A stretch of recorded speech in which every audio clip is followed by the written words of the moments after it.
வணக்கம். வாங்க இன்றைக்கி ருசியான புதினா சாதம் செய்யலாம்.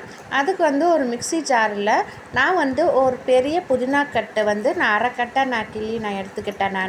நான் ஒரு 4 பேர்த்துக்கு செய்கிறனால பாஸ்மதி அரிசி 2 கப் அரிசி நான் எடுத்து வேக வச்சு தனியாக எடுத்து வச்சுருக்கிறேன். அதனால தான் நான் இவ்வளோ எடுத்துருக்கிறேன். நீங்கள் பாதியாக செய்யணும்னா பாதியாக செஞ்சுக்கோங்க.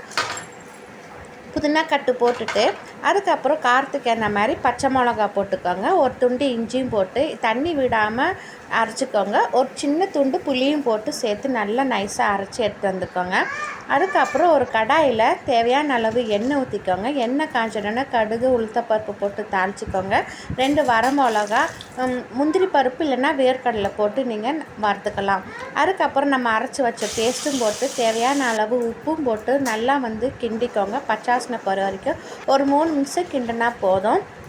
அதுக்கப்புறம் நம்ம வேக வச்ச சாதத்தையும் போட்டு நல்லா பொறுமையாக கிண்டிக்கோங்க. அதுக்கு முன்னாடி உப்புலாம் கரெக்டாக இருக்குதான்னு செக் பண்ணி பார்த்துக்கோங்க. எனக்கு உப்பு கரெக்டாக இருக்குது. நீங்கள் செக் பண்ணி பார்த்துட்டு நீங்கள் உப்பு போட்டுக்கோங்க. அதுக்கப்புறம் நம்ம சாதத்தை போட்டு நல்லா பொறுமையாக கிண்டிங்கன்னா நம்மளோட சூப்பரான நல்ல ருசியான புதினா சாதம் ரெடி ஆயிடுச்சு.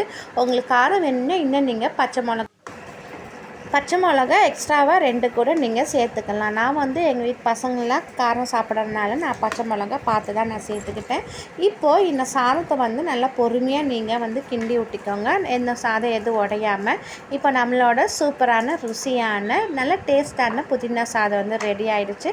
நீங்களும் உங்கள் வீட்டில் ட்ரை பண்ணி பார்த்து எனக்கு கண்டிப்பாக கமெண்ட்டில் சொல்லுங்கள். ஃப்ரெண்ட்ஸ், உங்களுக்கு இந்த வீடியோ பிடிச்சுன்னா ப்ளீஸ் லைக் பண்ணுங்கள். மறக்காமல் சேனலை சப்ஸ்கிரைப் பண்ணிக்கோங்க. தேங்க்யூ.